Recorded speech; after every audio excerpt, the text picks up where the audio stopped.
Deteriorated's trying to take out the Logi. Meanwhile, their Logi is just evaporating. One Inquisitor down, another Inquisitor taking damage, and it looks like Tuskers has switched to the Magus of Relic 124. Taking those links off the board is going to really help hurt the Deteriorated ability to tank. No, I completely agree. We're seeing ships drop left and right here with that Logi wing now gone. I think this one is, really related to the sentry drones that we're seeing here.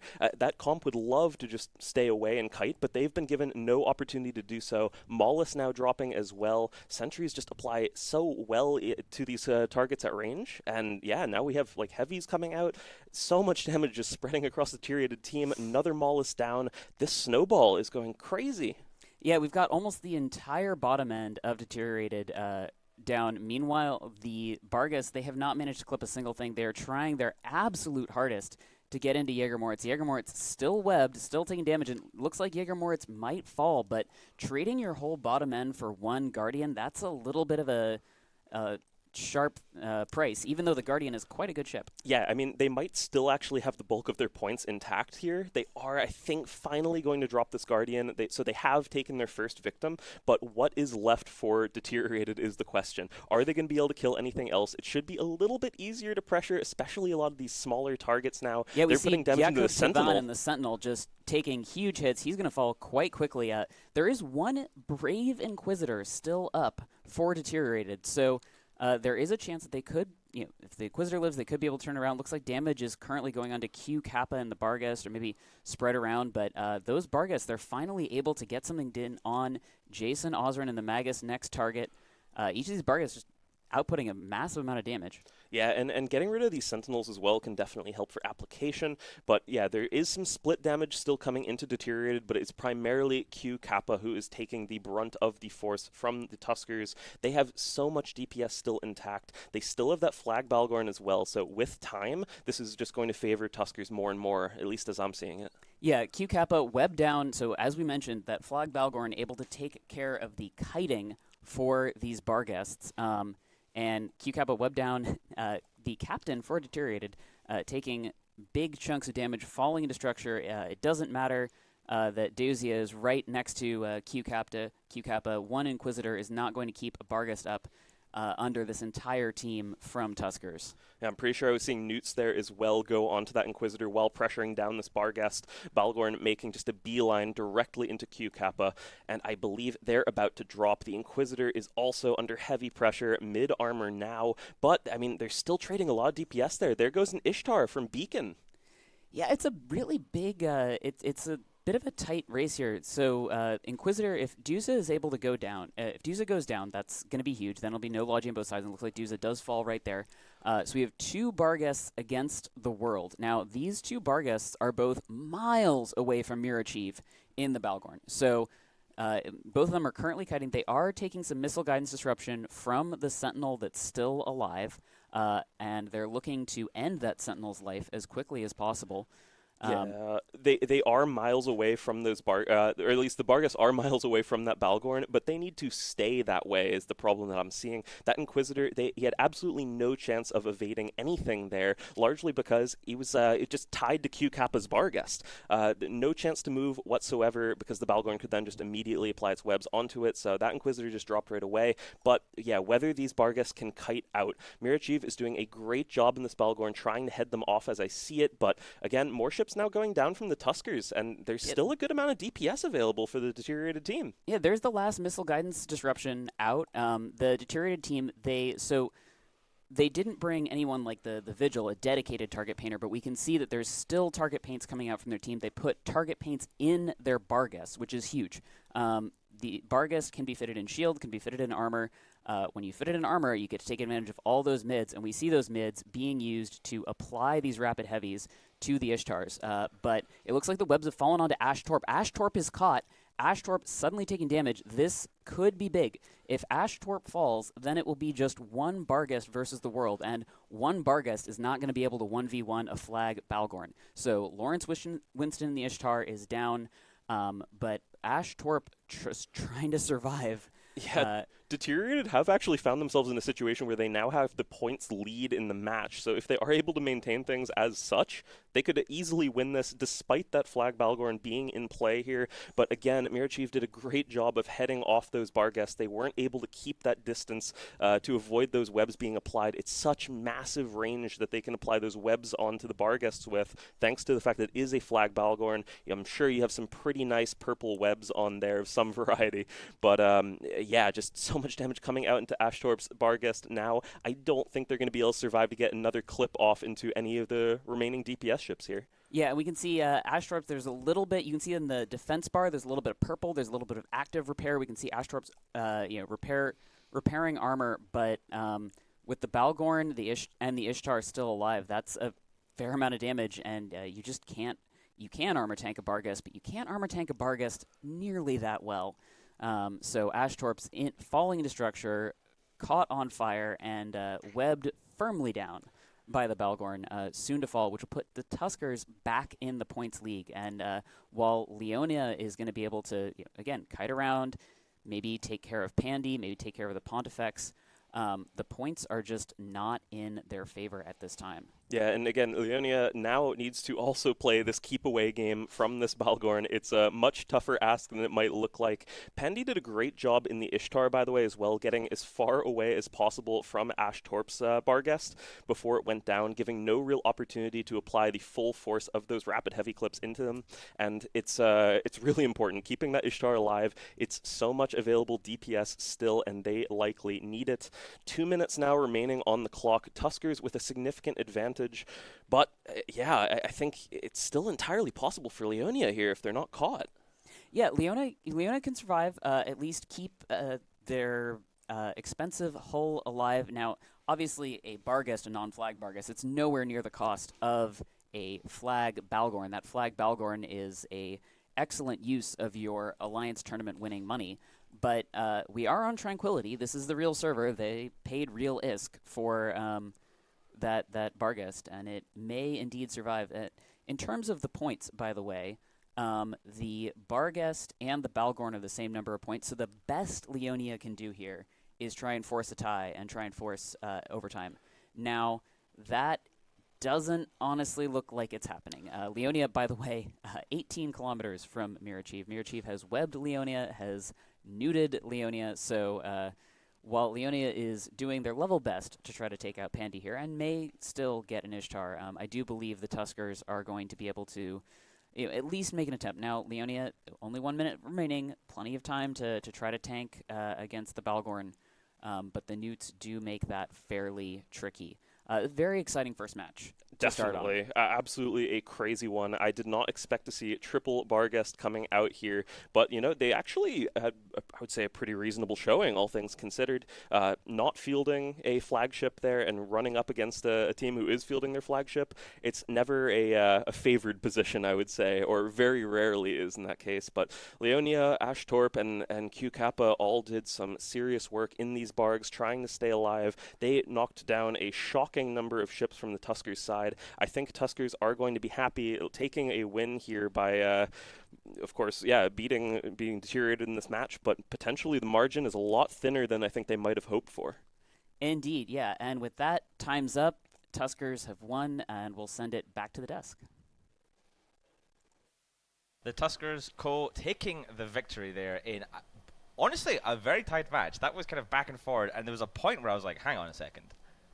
Is match one going to be that the reigning champions lose their flagship Balgorn? Is that how we're going to start Alliance Tournament 21? Like, that was closer than it, some say should have been, but I will shout out Deteriorated. They did really well, and according to my notes here, they finished top 8 last year, which is pretty respectable, and they felt their previous run was, quote, casual, and are back this year with a more serious approach to make a statement. And I think Deteriorated, well done, statement made, because I'm pretty sure Tuskers were sweating there. When that Guardian went down and we realized that, hey, that's still 3 Barghests worth of damage, and that flag Balgorn is now pretty vulnerable. If they all in on that, Theron, do you think they could have killed that flagship Balgorn? Absolutely.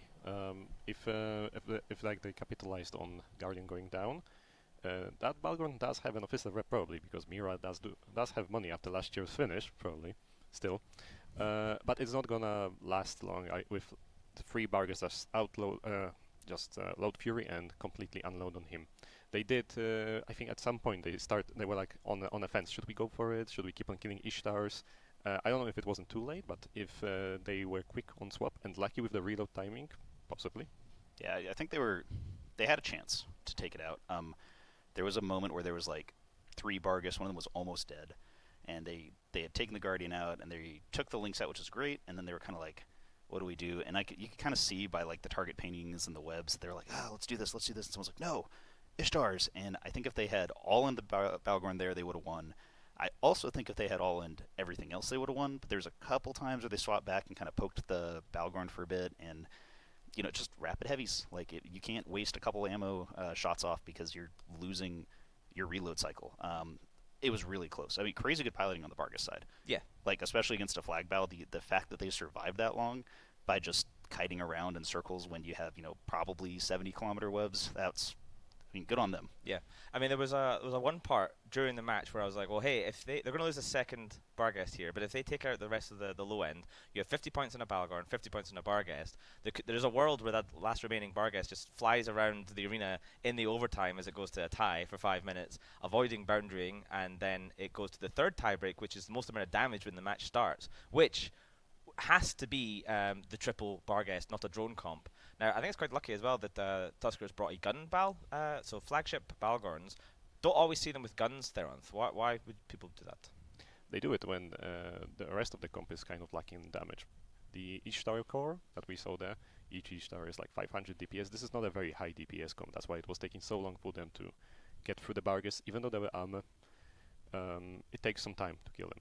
So those officer guns, those officer hastings probably, they do get you a little bit up there with the in the DPS department. It is though a very short range DPS, because Scorch, as broken as an ammo type as it is, it's not so strong when it comes to actually pumping damage itself. So with that Bal you have to actually get close, and then you can start adding that supplemental damage.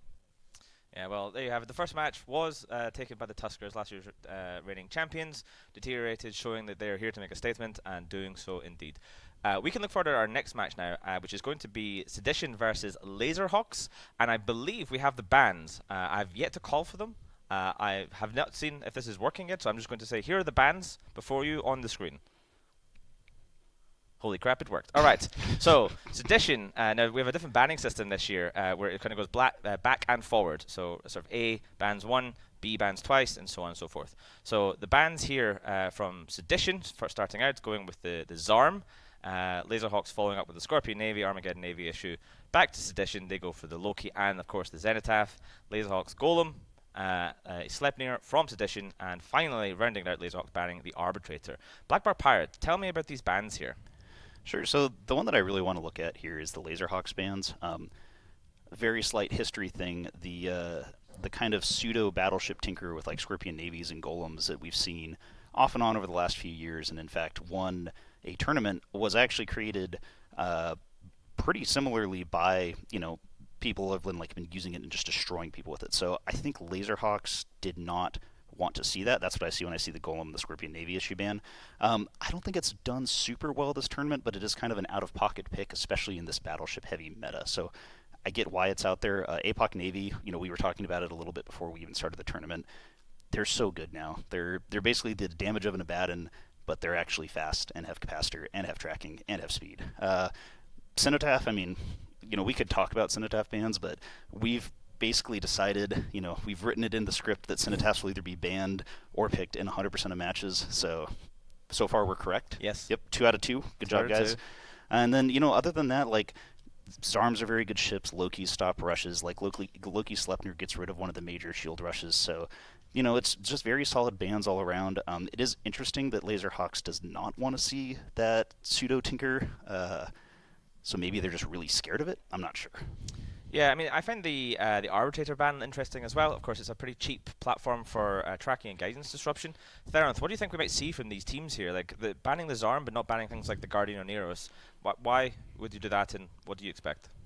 Zarm is unique in a way that it can actually stay far, far away and keep on spooling on the rep target. So maybe in their practice they have found out that it is very annoying to deal with. or the comp that they are bringing in does not have very long reach. So those are the Sedition bans at it's like Bart said. Stock out with the Hamrush, out of the Lokis, out of the Sleipnirs. If you want to rush, you have to bring something that is slightly less efficient.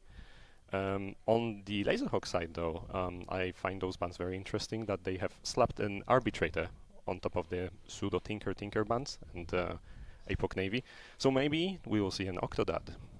Maybe. I mean, I do find that when a team bans the Zarmaz first, usually they're saying, hey, my comp doesn't have a huge amount of DPS because that is the rep spools up essentially, and it means that if you're doing low amounts of DPS on a single target, it kind of like nullifies that quite a lot.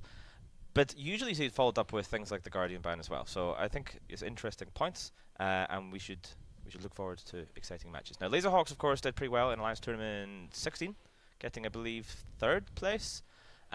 They've kind of, I don't want to use the word languished, but they have struggled a bit. They've unfortunately managed to get the reputation of doing so well one time, and then everyone expects them to do well every time. I hope that Laserhawks has a great run here. Sedition as well. They competed last year, and I think they did okay, but they're a pretty new team in terms of like competing in the tournament. So this should be an interesting matchup. It was very diplomatic of you. Yes. You're like, I hope I want both both teams to win. Yes. I hope everyone has fun. Everyone should have fun. Both teams should win. Yes. We love tournaments. We love everyone. I love everyone. Yeah. I hope it's a nice win and everybody wins and everyone's happy. But we can't just be totally joyful. Someone does actually have to win. So let's head over to the arena with Novatar Ren and Ali Aris.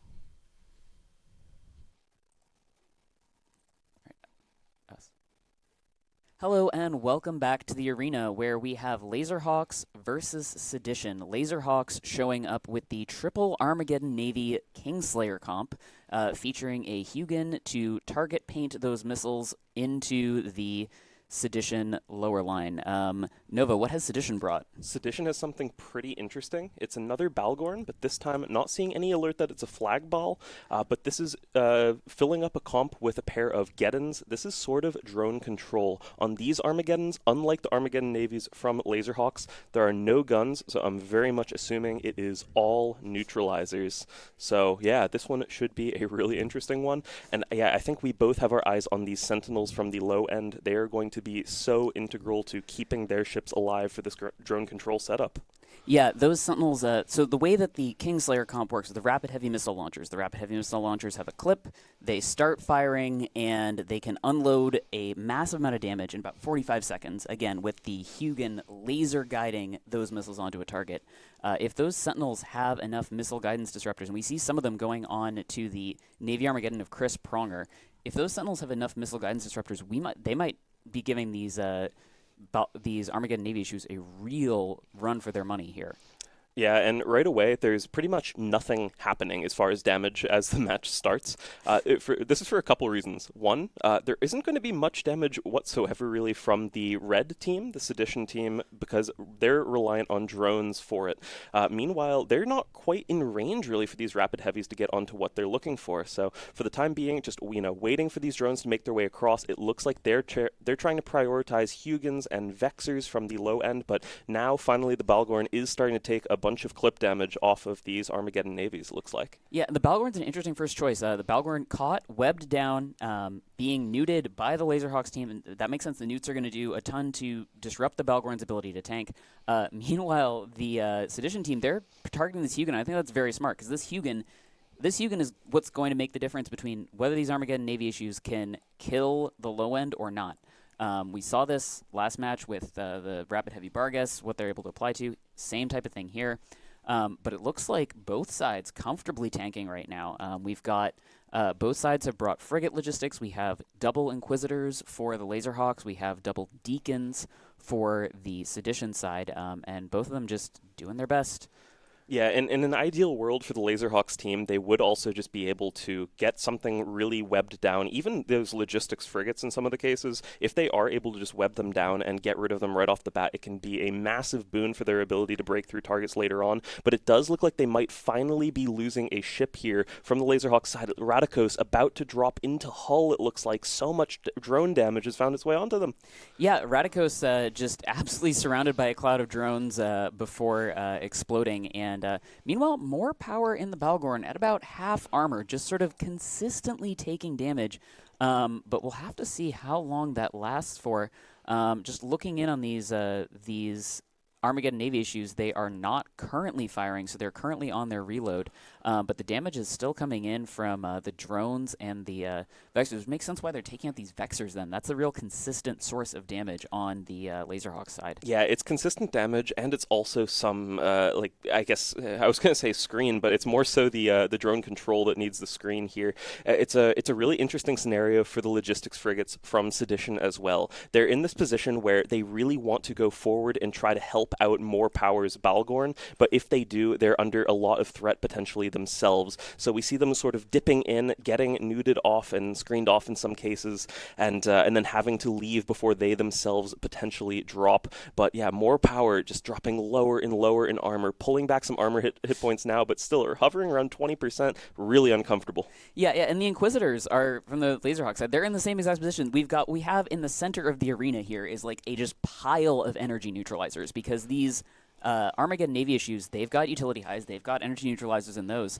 and looks like more Power is Balgorn dipping into structure, and we can see that the and damage is landing on it. Missiles are firing from the Armageddon Navy issues, so the clip is firing, more Power, clock is on, and losing this Balgorn, that's a huge loss of points for the Sedition side. That it definitely is, but they're still finding some remaining reps. I feel like if this was a flag ball, this would be lasting so much longer, but it is any moment that it can survive additionally, that's additional newt cycles from that team. They're pressuring the logistics with those newts in a lot of cases, so the rep power for the Laserhawks team with time gets worse and worse, but it looks like their Vexer is actually clawing back all of its armor now as well. They might be surviving and just taking out this ball. Yeah, it's huge. So what the Vexer did is the Vexer backed off to the logistics, which is huge because now like I said, there's this huge brawl in the middle, just like energy neutralizers. Everybody, you look at the battleships on the sort of like fancy UI, all the battleships are just like webbing and nuding each other. And so the Inquisitors have been kind of hanging back, and the Vex are also hanging back. Speaking of the Inquisitor, though, Tank Bless and the Inquisitor taking serious damage from this drone control side, and that's a huge risk. Tank Bless absolutely deleted. You can see newts were on to Tank Bless partner, Deteriorated. Deteriorated next up, and looks like more power might have stabilized. This is... Suddenly, things are just looking all Sedition all the time here. It looked for a moment, I think, like that Balgorn might have stabilized, but my guess is that the Armageddon navies had clipped there around 15% hull, and that was letting them claw back armor hit points, but now Balgorn does finally drop, but wow, that was a lot of extra time that ball was able to survive for. I don't know if I expected that one, but something I think... holy crap, the Megas just disappeared. And Boom. Absolutely gone. But I think what's really interesting here from the Laserhawk side that we're seeing, given that they are primarily making use of these rapid heavy missile launchers, they actually have freed up drone slots for things like medium armor maintenance bots. So they're actually able to help keep things alive like those Vexers in key scenarios and keep their Hugin just perfectly topped up at all times. It might be now that their Vexer is dropping, but...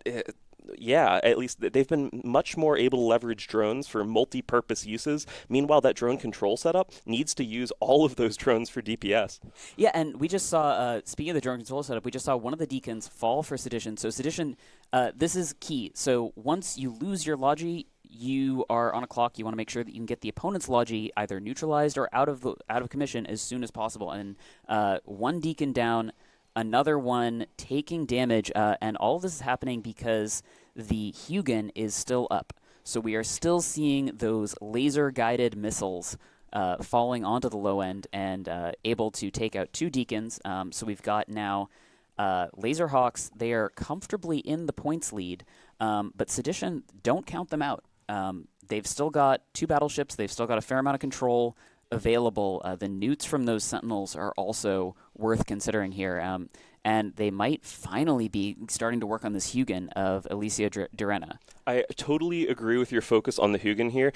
Every one of these ships from the low end that has died from the Sedition side has largely been on the back of getting webbed down all of a sudden and letting those rapid heavies just chunk into them and just delete them before they can get any reps back. Not that there's much or any of those available still for their side at this point, but just being able to hit those targets well and apply a lot of damage, that is what the Hugin is so helpful for here. And we are now seeing finally another major target on the drone control side from Sedition is likely getting taken down here. Asarl's Armageddon is gone, and I think with it, it's likely going to be their hopes in the match. There's still so much DPS available for Laserhawks here. It's a commanding lead they're in, and they're just going straight into the next target. Kratnos' Armageddon is well starting to take a pounding. And this is exactly what you're saying. Those rep bots are not available from the drone control side, because if you your Armageddon doesn't have any guns on it. All it has is newts. And so if you want to deal damage, you have to use bots, and you don't bring those because you do want to deal damage. So yeah, one Armageddon Navy down, the other one taking some pretty good damage. Some damage going into the Sentinel of Night Mollorant here as well.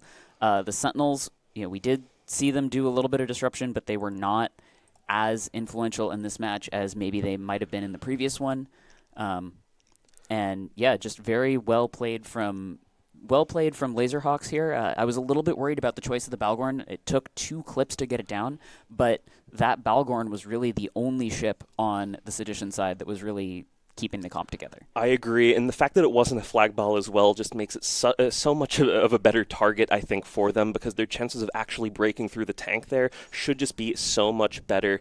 But yeah, now we are just seeing all of these remaining ships here drop from the Sedition team. Laserhawks, they did a great job in this match, I would say, especially keeping that Hugin alive for so long, doing really great drone micro with those repair bots that they had access to. And yeah, I think, a match where Sedition would have won this, they needed their top end, and I think the bulk of their comp really, to just stay alive for a little bit longer. If they were able to get a few more cycles of newts out and then potentially pressure these ships without as much logistics still available for the Laserhawks team, they could have potentially taken it, but as it stands, just everything dropping now one by one. All that's left, I believe, here is Pontifex and a Sentinel. Yeah. And those two are trying to stay as far, they're kiting out. And the question is, are they kiting or are they going for the boundary? The Sentinel of Fire Poison, they're headed for a micro-jump beacon, might be attempting to reach the Edge of Glory, our first record attempt for the season. Maybe not, might be trying to just run away. We'll have to see. Of course, the micro-jump boundary attempt after your team has been eliminated, a key Alliance tournament tradition. The record, I believe, is 232.5, held by Azure and Argent of Goons. I know the record holder is correct. Someone might have to correct me on it. And with that, though, the time is up. No boundary attempt. Very well played to Laserhawks. Congratulations to them. And we will see Sedition continuing on in the lower bracket. For now, back to the desk. Lazerhawks Laserhawks take the victory over Sedition, killing a juicy flagship Balgorn in the process.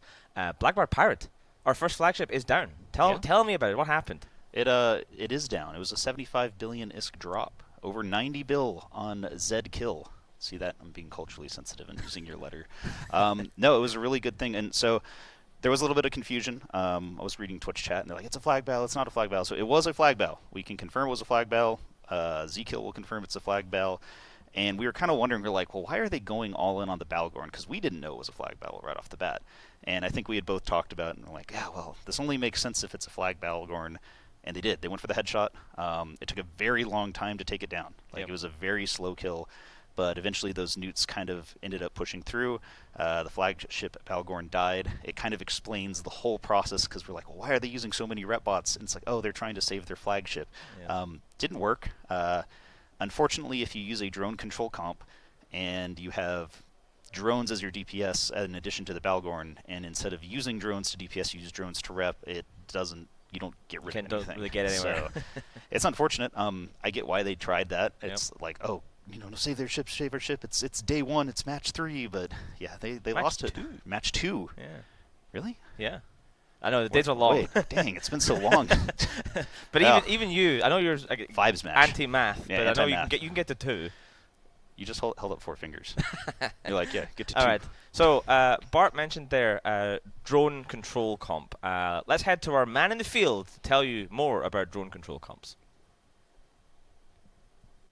Few weapon systems can rival drones in terms of tactical flexibility. A high number of drone bonus ships and the unique tactics they enable make comps relying on them a staple in almost every tournament format. Drones can operate independently of their mothership, which allows them to safely project damage over great distances and easily adapt to opposing team compositions. Using drones as the primary weapon system opens up a lot of fitting options, as they are not using any weapon slots and require only a few key modules, like drone damage amplifiers for more firepower, or drone link augmenters to extend their reach. Due to the significant number of ships which receive a bonus to drones, it is also almost impossible to ban drone comps completely. One can only hope to weaken it by targeting the most efficient ships like the Eos, Dominix, or Alligator. A seasoned team, when gearing up for a match, will always consider the possibility of facing either the slippery, kiting, medium drone-based Florida Man composition, so named due to its abundance of alligators, devastating sentry drone long-range damage compositions, or brutal close-quarter fights when facing heavy drone swarms paired with ample E-War, engine neutralizers, and a heavy armor tank. Despite having many strong capabilities, drone comps are not without weaknesses. Unlike other weapon systems, drones can be targeted and destroyed. Sometimes teams will prioritize destroying their opponent's drones to reduce the incoming damage, rather than targeting the opposing fleet directly. This is referred to as defanging. On average, drones also have lower damage per second than other weapon systems. This means that target calling has to be well thought out, as most drones need to travel to their target before applying damage.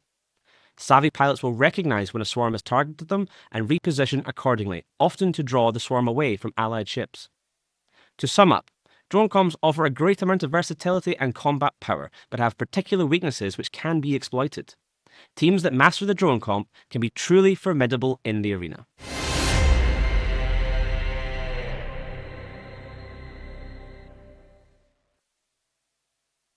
Thanks for that, CCB Overload. Insightful, as always.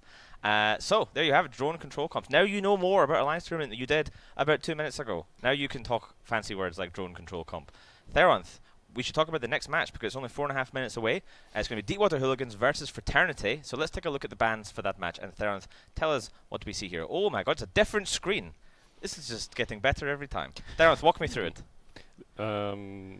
Actually, it's funny that we can see now this time the timestamps. Yes. It seems that the bans were actually rapid heavy here. And the first ship to go was a rapid heavy platform, Armageddon Navy. Hugin Rapier, good bans on the blue side. We don't ban only Hugin, it's a no-no, because people bring Rapier instead. Sleipnir, Mollis, all good so far. Zarm, Sintaf, as the art dictates, and then we've got Typhoon Fleet, another rapid heavy / cruise. Banned at the end by the blue team, so Fraternity making sure that the projection is weakened, the cruise missiles are a little bit less useful. The Hugin and the Rapier are out.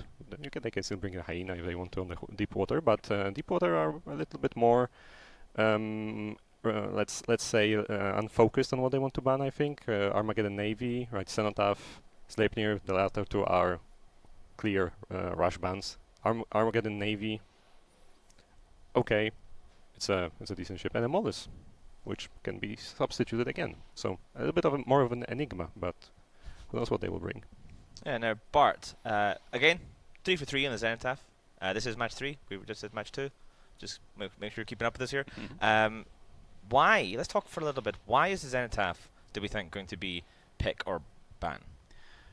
I think the issue with it is that it pretty much hard counters battleships, and this specific meta has really opened up and kind of brought back the idea of certain battleship setups. Not triple battleship by itself, because that's something that used to be a thing, and we'll talk about that at some point this weekend.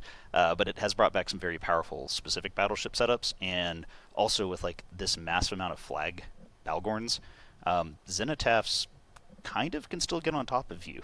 They're pretty resistant to all of the things Balgorns do to slow them.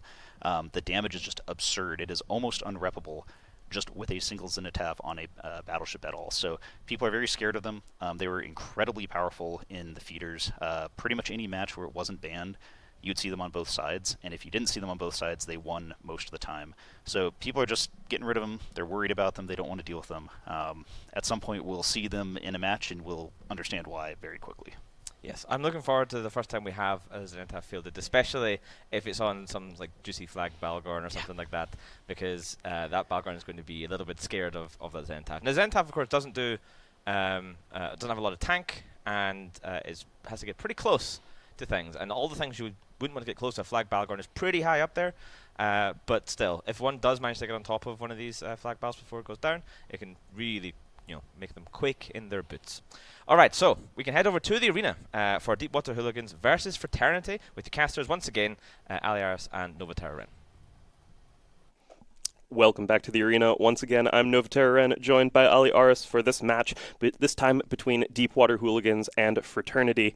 Fraternity showing up with what looks to be just a ham rush. We saw a lot of this in the feeders, but pretty sweet setup with a Tholos. What are we seeing from Deepwater Hooligans? Deepwater Hooligans have got a full-on drone control, so unlike last time, which was Armageddon heavy, Deepwater Hooligans have stacked up on the Eos, a very strong ship for both its drones, its links, and the ability to fit potentially some energy neutralizers in the high slots.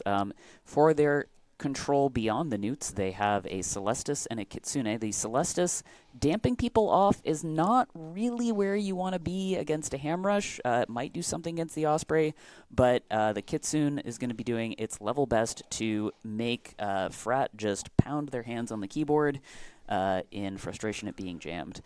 Nova, who do you favor in this matchup?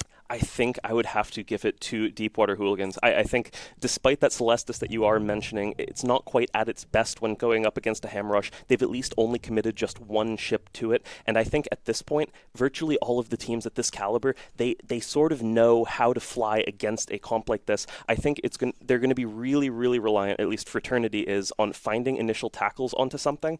If they are able to do so, and if that Kitsune isn't able to land jams, though, I could totally seeing it going in Frat's way. We are underway now with the match. We are seeing that blue team of Fraternity trying to burn in, but yeah, immediately some ships going out to screen them off, and drone damage is starting to come in, so very slowly. But we've got a whole fleet of heavies just streaming in to meet the Fraternity team. Looks like they're going on to Optimus or Daeon in the Caracal Navy issue. Reasonable first target, low hit points for its damage. As you say, screening is key. If you can string out the ham rush, then you're in a really good situation because you need to make sure that they're not able to get all of these Nighthawks, all of these Lokis on top of something all at once. And Akov Stows is the first target for that rush. Akov bravely tackling someone down and taking a massive amount of missiles to the hull for it. But exactly what you were mentioning about stringing them out, Akov, it took a while actually before they became really under pressure from the bulk of these ham rush ships. And what I'm noticing as well is at the point where Akov does go down the Eos, they don't have too much that's immediately lined up that they'll be able to go for, especially not from the back end still here. But Fraternity taking a pretty significant first blood, getting rid of that Eos, that's really significant. And their Caracal Navies have still held, as I say that one finally does drop, but that's, most of their DPS still very well alive. Yeah, we see we see tackle going on to the Armageddon and of Jason Flammarion and the Eos of Yasmin Yoon. Yasmin taking a heavy amount of damage. Now, Eos, they've got pretty good tank against kinetic missiles. Nighthawks, they've got kinetic missiles, but even despite that, the amount of damage that these ham rush ships can put out is just so large. This Eos tanking quite a bit better than Akov did, though. No, definitely. They're doing pretty well so far, and again, they just need to stay alive for as long as possible. It's very likely that the Eos will die. I'm not expecting them to survive here, but what I am expecting, they're just trying to trade for as many ships from this ham rush before they do die. At that point, I think they might be able to snowball it if they're able to take down a couple more important ships. Another Caracal Navy now of Optimus Bi does drop. That Tholos earlier, by the way, as well, went down surprisingly quickly. I think that ship can be incredibly squishy, but if they are able to survive a lot longer, there's so much potential DPS that they can actually do. But being unable to survive with that, that's actually a pretty solid chunk of points that's just gone. Yeah, we see another Caracal Navy dropping. Yasmin still tanking. Yasmin's got both the logistics of Xenon and the Unpredictable close by, able to deliver repairs. Yggdrasil in the Kitsune is just again, trying to jam as many things as possible. We've seen jams attempted on the Osprey, jams attempted on the DPS, and it looks like Deepwater might have stabilized here. We see damage going onto Trump's Bloodthirst in the Drake Navy issue, just trying to bleed through as much DPS as they can. Yeah, I've actually been really impressed by how this this drone comp has been able to actually do a pretty reasonable amount of DPS, even through this Osprey in a lot of cases. And my guess is, whenever you see something like that, my guess is that it's this Kitsune on grid, currently probably jamming out not only the Osprey, but a lot of the available DPS from this Fraternity team as well. That would definitely explain why the second EOS has survived so long as well. I have a feeling, yeah, that Kitsune has pretty much everything on it right now. It's webbed, it's scrammed, it's nosed, there's paints going on it. Their armor bar has just been bouncing up and down, but wow, they finally do drop. That's a lot of that pressure is now gone, but at this point, have Deepwater been able to kill enough of this ham rush? Unclear. So Yasmin is still taking damage, still tanking okay, still with the logistics frigates around, 2 Tech 1 Navitas, not the strongest repairs, but anything is better than nothing. And as I say that, it looks like the Fraternity team has decided to attempt to take out Xenon Asperis, but a lot of the application on the Fraternity team is down. And so while we see a 1 target painter on and Xenon taking some pretty good damage, not as strong, but that said, looks like maybe most of the damage was on Yasmin, because Yasmin just pops. Yeah, Yasmin finally does drop there in the second EOS, and yeah, it looks like the next EOS is again going to be the next target here for Fraternity. They've, at least for the time being, found a points lead, and the fact that they still have their Osprey alive is actually a pretty massive deal here. We've seen a lot of damage try to come out from this drone setup onto Flayden's Nighthawk, but they've been able to survive really well thus far, just sitting pretty, mid-shield at this point. But again, this Osprey, it is nuded and webbed, grappled now as well, so potentially their ability to keep reps up is going to suffer, but they've been doing a great job of keeping this Nighthawk alive for a good while now, actually. Yeah, and while that's going on, though, Xenon Asperis and the Navitas still surviving. Heavy assault missiles, they're great missiles. They do a ton of damage, but they do a ton of damage to large things, which is why they're doing fairly well against the Eoses. They do fairly well against the Armageddon. They do not do fairly well against logistics frigates, at least not without some help. I can see a target painter going out, but 1 target painter is not enough to make that work, and it looks like the damage might be going back onto Nulx in the Eos. That said, Flayden and the Nighthawk just slowly bleeding shield. Yeah, my guess is that this is largely a function of this Armageddon likely just sitting on top of that Osprey there. If they're able to do that for long enough, the Osprey is not going to be able to find reps often enough to keep the Nighthawk up, even if it isn't too much drone damage still remaining then for the Deepwater side. At that point, I do think it's very likely that this Nighthawk will drop, but I mean, still, they're trading good amount of DPS. They're still doing their best trying to apply into this EOS where possible, but you were exactly right. It's these Navitoses that just will not die. I do think Flayden's about to drop now, though, going into low armor. That's not where you want to be as a Nighthawk. No, those, you can armor tank many shield ships. I've never heard of someone armor tanking a Nighthawk. I look forward to finding out in Twitch chat that I'm very wrong. But Flayden falling, Nulx probably breathing a sigh of relief. A Nighthawk, so in terms of the damage ships on the Fraternity side, they had 2 Nighthawks and a Loki. Now they have 1 Nighthawk and a Loki. Now, while the Loki's damage type is going to be a little bit better into these Eoses, taking out a third of your damage, that's still a huge upgrade. And I'm just watching this Navitas of Xenon pilot around and do everything they can to stay alive. They've just been being chased down by a Heron Navy, and I think it's largely Jackdaw damage that was able to come into them then, and finally it does go down in that Navitas. A really important kill to find, but I wonder if it's a little bit too late at this point. We'll have to see. Unpredictable in the Navitas is next to fall, and it's just like in last match, like what you were saying. The Deepwater team likely does not have any rep bots. The only player that might have rep bots on the field here is Rain Rowe. There's a lot of drones, and I'm not going to mouse over all of them, apologies. But, Rain might have them, nobody else does. So at this point, it is now purely a DPS race between the Deepwater side, not that much DPS from drones, and the Fraternity side. Yeah, and it's really a situation where oftentimes I think we would say this might actually favor the team that still has their logistics alive. But the fact that this Osprey has really just been sat on top of by this Armageddon for so long means that I think the impact that it has is sort of negligible at this point. And at that point, then the DPS race definitely goes in Deepwater's favor. It looks like Tofu Hunter's Loki is taking an absolute beating at this point, dropping into low shield 3%. I don't know if they're going to be able to survive. If maybe the Osprey can find a rep here and there, but I don't think it's going to be enough to keep them up from, with this drone onslaught coming out. Yeah, and the life bars that I'm watching right now is Tofu versus Nulx. Nulx just falling to structure, but Tofu falls, and that's huge. That's a third of the damage, but Nulx, I don't think Nulx is getting any more armor back. He's in structure, and Galante have a lot of hull, but it's not enough. Nulx falls, so we've got Jason Flammorand, no 1v1, about to 1v1 the whole rest of this team. Yeah, it's entirely possible, but what I am looking at as well is the point totals remaining. If this Osprey and Nighthawk are able to both somehow stay alive and potentially kill Vexor Navies with the remaining time, they could find a points win somehow, but the chance of Jason Flemmerad dying at this point is essentially zero. I don't think that's ever going to happen. So, yeah, it's going to be both this Osprey and Nighthawk that need to stay alive, and I think... Oh, the Osprey's exactly. cooked. They recognize that Deepwater knew exactly what that win condition was there for Fraternity, and they're going to take it out right away. There goes the Osprey. Shocking how quickly it dropped there. Yeah, I mean, the Osprey, it does not have a lot of tank. It does not have a lot of capacitor. And that is, as you said, why the Osprey was just sitting there. We leave the Osprey alive because Jason Flammorand has made sure that Osprey is not doing anything. No, indeed.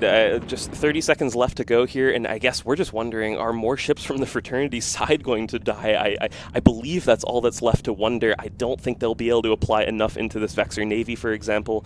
And it's Fraternity, that's a storied AT team, although I do believe the roster is a little bit different this year.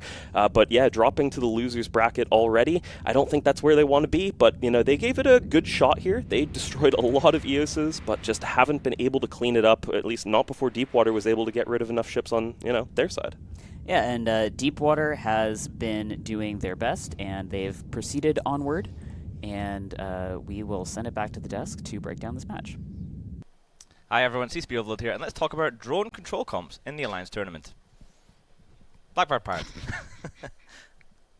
It's time for your regular reminder about drone control comps. Are we just going to play the video again? No, I mean, we got to see it again. That was cool. Yeah. It was a drone control comp? It was, in fact, a drone control comp. And not only was it a drone control comp, it was a drone control comp where they did not take their DPS and turned it into rep drones. Pay attention. Weird. It's almost like it worked. No, it was really well flown. Words are hard already. And we're only on match 3. Yeah. It was very well flown. We got to see the drone team just basically split off. Very, very well screened. Like they knew they were getting rushed, and we basically saw like the entire rush team. Everyone was either tackled, jammed, or neuted. We saw this point where there was like 30 different effects to spread them out, and you're like, ooh, that's not what you want to see on your ships. So there was a lot of damage that could have been applied, but it wasn't just because they got outpiloted. Controlled. Perfect. I mean, it was really, really well done. It was. So, Theranth, when we talk about control in the Alliance Tournament, what do we really mean? It can mean a couple of things. A lot of icons, that's for sure.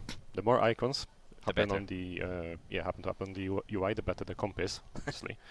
What Bart already touched upon is like when you have the positional control of tackling stuff that is coming at you with a deadly intent, and making sure that their target is out of reach of all of those guys.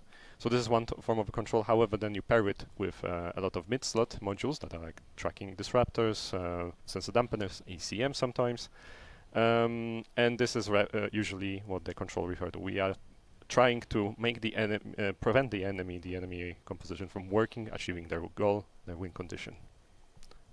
Awesome. And Bart, we see in this instance, it was quite close for quite a while. At one point, I did say to you, I was like, is Fraternity about to pull this over on Deepwater Horizon here? How could they have won? You just did the thing again. Oh, I did. I didn't even mean to do that. We shouldn't have talked about that one. So Deepwater Hooligans. Yeah. I think that basically Deepwater kind of did a little bit of a target calling snafu. They still won, but there's this point where the Osprey was completely tackled down, and like the Geddon had it pretty much neutered out, and it was webbed down to like 50 meters a second, so it's not going anywhere. And I think that if they had like snapped and blown it up, it would have made this very easy.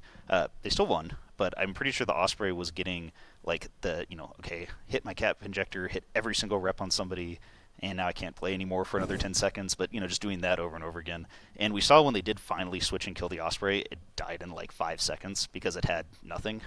So yeah, I don't know if there was a way for the Rush to have won. It's really tough because like maybe if they had like pulled back and kind of swooped in from the side, that could have worked. But the problem with rushes is that everybody knows it's a good setup, and so everyone practices against it. And if you practice against it, you can usually at least pull a win off to some degree. So yeah, you get controlled out, you get tackled out. Really well played on both teams. Like I said, I think it could have been a faster match if that Osprey had been killed quickly, but it didn't matter in the end. They still won, so cool, good job.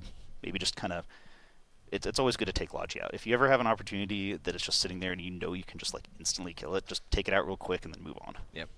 All right, our next match is going to be It Worked in Testing versus Doro Sweetpunch. Now, before we go and look at the bans, let's learn a little bit more about both of these teams.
And there you have it. So we learned a little bit about the teams. So let's learn a little bit about what they're choosing to ban. So let's take a look at the bans for It Worked in Testing versus Doro Sweetpunch. All right, this time, Bart, if you could walk us through this. Well, any move that shocks no one, the Cenotaph has been banned again. This Hugin Rapier, I think, has also been banned almost every single match so far, or if not, it's very, very powerful. And like Theron said earlier, you have to ban them both. There's no reason to just ban one. Sleipnir ban's always good. Armageddon Navy issue, they're okay ships. I understand why. It kind of, there's a lot of stuff you can do with them. Other than that, I think the only one that's a little bit weird here to me is the Jackdaw ban. And used to, if this was a couple years ago, it would make perfect sense because they were incredibly powerful ships with a very specific meta. Nowadays, I mean, they're good, but they're not like a linchpin comp. So I agree. Yeah, unless Doro Sweetpunch is known for trying to do like rapid light missile, snipey setups where they just like fly really, really fast and one-shot all your small ships, I don't know why you would do that. Or I guess I worked at testing other team colors. But yeah, it's a very weird one. Yeah. It seems kind of like a wasted ban when you have things like Dominixes you could ban, or Lokis, or go after another logistic ship, like get rid of the Guardian. Because if you're going to ban a Zarm, you should probably also ban a Guardian, because they're not the same ship, but they're very similar in their strengths. Awesome. I mean, when we're back on this wide shot here, shout out to whoever managed to arrange the bans to be right in the lower third. We can point at them. You can be like, so what about this ban here, the Hugin? And Theron, tell me about the ban that you're standing on top of, the EOS. Why would you ban out the EOS in this instance? It's an all-around. This one here. That one. This one. This one. Over here. That one. Yeah. Thank you. It's an extremely versatile and strong ship. Provides bonus links for armor, for skirmish, the ones that you always want to have, because sometimes you can go by without info, but skirmish armor, you always want to have those. Has drones, and it's good at having drones, because some ships, they do have drones, but they're bad at them. EOS is very good. Big drone bay, tracking bonuses, damage bonuses, pretty solid. And it's a brick. It's an absolute brick of a ship. In the last match we have seen those EOSs actually go in and tackle Nighthawks, which is something that Nighthawk hates to see, absolutely, because it's kinlocked. This is a Galente Tech 2 ship, very resistant to kinetic damage. It was having great time until people swapped ammo types, right? Yeah. Oh, those